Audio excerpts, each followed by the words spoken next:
Hensley sediment, and we're about to go down to somewhere else, and we'll see you. Alright,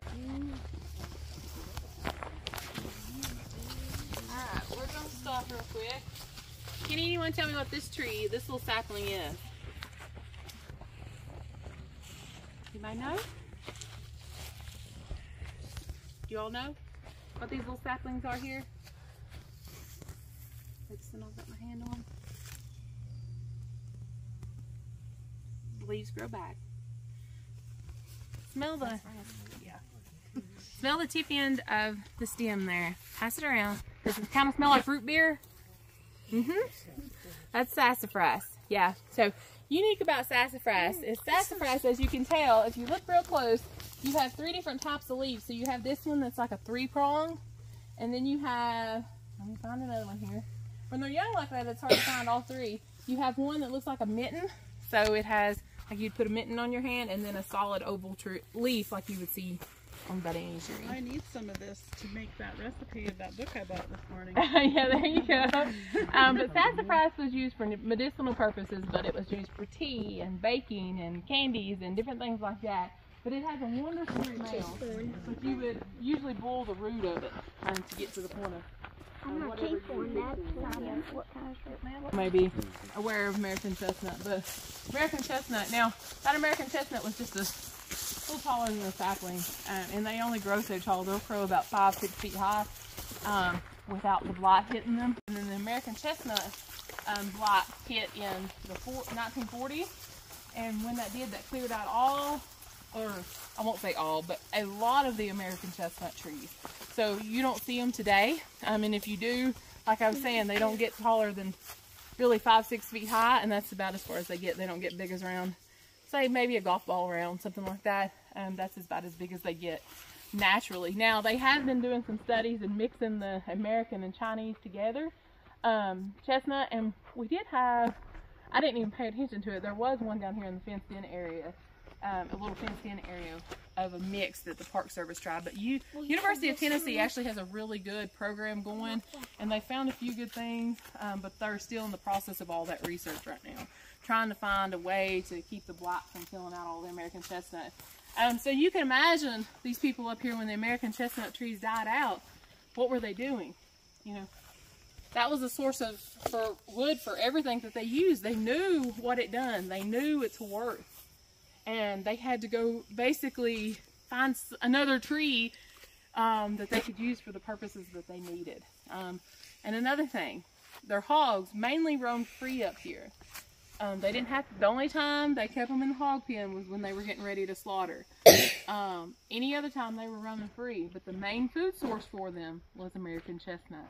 And so when American chestnuts were all gone, their hog population, or what few hogs they had, were very slender. They didn't fatten up well, and I've heard stories that the meat did not taste the same. That American chestnut just gave it a better flavor. But that's what the hogs survived on, was American chestnut.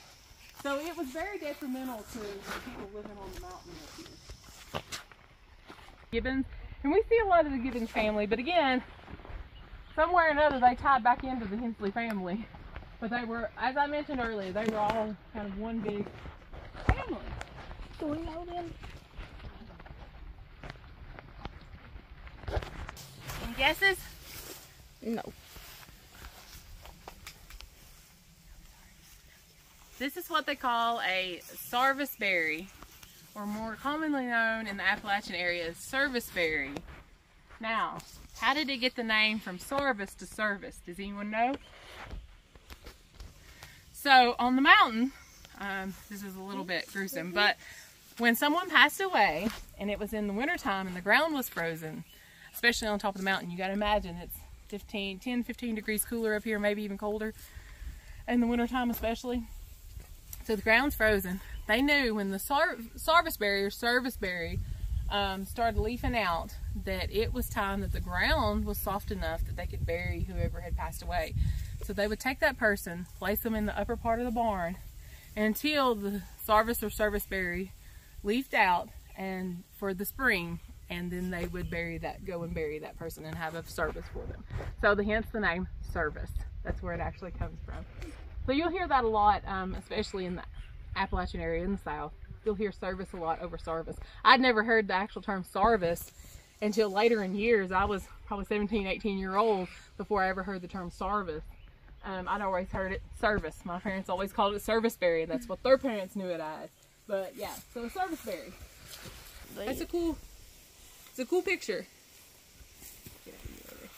Eating and different things like that, or getting things that they needed that they couldn't provide. So they were definitely in great shape, a lot better shape than we are.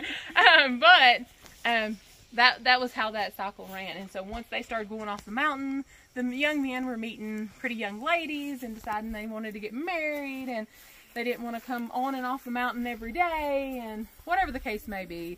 And so that's when the settlement really started depleting. And then it eventually ended up that there was only one man left, and that was Sherman Hensley. He was the last one on the mountain in 1951. And he'd got to the point that, of course, he was very feeble. His health was kind of an issue, and the family kind of forced him to move off the mountain. He was to the point he couldn't really take care of it, but it was him and his dogs. And he was he would live in one cabin until it was the point of it couldn't be lived in anymore. It was falling apart or falling down, and he moved to the next cabin, until they finally made him move off the mountain, but in 1951. But his agreement with the family was that he was to be buried back up here, and of course he is. He's in the cemetery after he moved.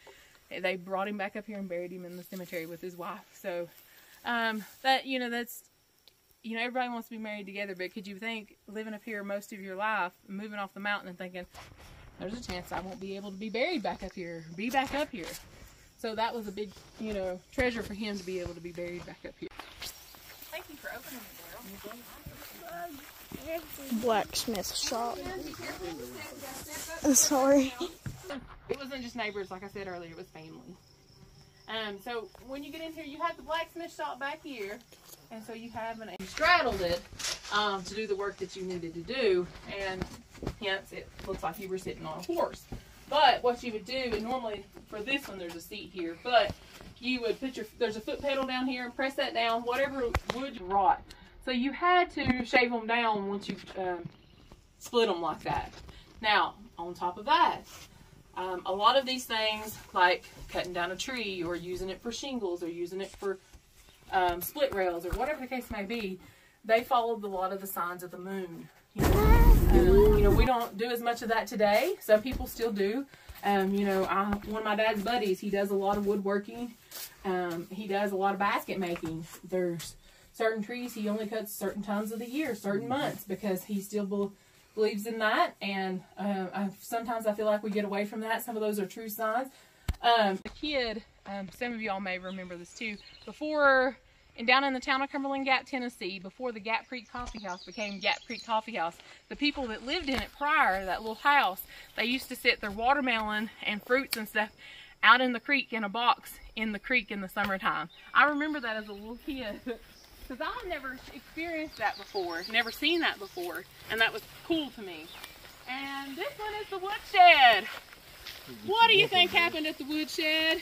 They whipped all Have you ever the been kids. taken out back to woodshed? Spank! Maybe not behind the woodshed, but I've sure had my fair share of spankings when I was little. That was something my daddy believed in, and that made me the person I am today. And near your home, kind of as a more aesthetically pleasing. But if you see those out in the wild, that's a good sign that there has been a homestead there at some point.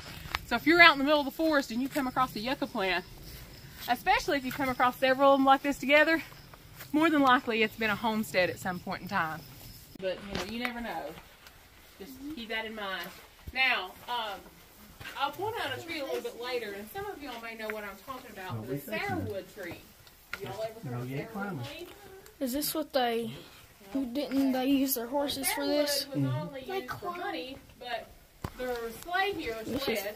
The runners on the bottom, if you look at a sourwood tree closer, Show them the ladder. limbs are very curved. They've got a lot of curves Guys, to them. you can And climb so that. it's easy to make runners out of them. But this here is Elijah Gibbons' cabin. Now, we talked about the schoolhouse, but one thing we didn't talk about earlier was the teacher. So the teacher usually was not somebody on the mountain. It was somebody from the local area down off the mountain, and they'd bring them up and they'd stay a month or two. Now, they didn't have a house up here, but you see this fine little room right here? this was the teacher's room, and they would stay with the Gibbons family here. And it had a bed and a small chair and a small table, and they would stay there. Sometimes it was male, sometimes it was female, and they would eat with the families, different things, but they had their own separate area to actually sleep in. And that's what this was right here. Now, when we go in this cabin here, there is a few original pieces, and I'll point those out, kind of let you all look around and then point those out. But this is one of the more special places, or I think it is anyhow, for the settlement. Just be careful and try not to sit on the bench. It's kind of a little wobbly. But there fall a couple weeks ago because it was. Now that piece is falling. We need to fix that. Left there in this little cubby hole you can go up. And we, you know, today we have solid walls in our homes, but then not so much. And so you had a lot of airflow coming through, different things like that. And oh shoot, I forgot my flashlight. Anyhow, well. See if my phone will work good enough to show you all this. But anyhow, they used a lot of maybe papers or different things, newspapers or different things to cover up the walls to keep from the air coming in. And so if you look over here, you have a lot of these old sales papers. And you have some up here if you want to take a closer look at them there. You may have to use your flashlight there, but there's some in that corner as well on the wall. But those are all original. And there's quite a few original pieces to this cabin. But I want you to take a guess, besides the pieces on the wall, what other pieces do you think is original in this cabin? Or in this room? We'll say in this room. The chair right there? Or the bench? No. No. Well, the wall. What are you standing on? The floor. So these big slabs of wood here are American chestnuts. They're original pieces. There's not all of them. See, you can see these over here close to the door. A are smaller. But B, you can still see a lot of those sharper cuts where they cut them down. These, you can tell, have been worn quite a bit and were smoothed down. But the bigger pieces are American chestnuts. So, pretty cool. And then, of course, the other cool, I almost forgot this, the other cool point is, I'm going to step over here in the corner here. Step back over there. Step back over there for me. Is the cellar or the hiding spot, if you want to call it the hiding spot. Watch out. Don't get in it. I've saw Give me just a second. Before. There you go. Now you can look in there. I've saw those. What do they do in there? So, they get like we were talking about the apple hole. If there was a robbery, you could hide in there. Well, yeah. You didn't have many of those up here. But if you were trying to keep your food cool, different things like that, it's underground. So you had a lot of cooler air running through there. So you could sit things down there, or drinks or milk or different things like that. But also, when they were running moonshine, they could drop down, and this path actually goes down and cuts back, and it comes right out from underneath the house, and they could get away when the revenuers come knocking on the door. It's a getaway plan. Yeah, it's a getaway plan. Wouldn't they Don't get down in there, please. Sometimes wouldn't they notice though? Most of the time not, because you think about it, if they were cooking over the fire here, they probably had different things sitting out, maybe a table sitting over that handle, and you never know. You never know it was there, because it looks just like the floorboard besides the little handle. They might be, Yeah. they have Standing right there, and on top of that hook, you'd never even know that was there, would you? No. And I bet you didn't even notice it before I showed it to you, did you? No, I noticed it. I noticed You it did? right before. Oh, okay. I didn't see it. But Yeah, when you can see it now, yeah. when you look down, I saw it. Pretty cool. And to keep from using as much rock, because, you know, finding rock or digging rock or rock that was perfect for what they needed was very difficult. So to keep from having to use as much rock all the way up, they put the log in, put that platform, and then build the chimney from there on up. Again, another one of those innovative little peculiar little things. Got tongue twisted there for a second. But now you all can, if you want to go around the fence, you can go around the fence and go up. Or you can go straight up through here and go up. This is just hog pen and barn and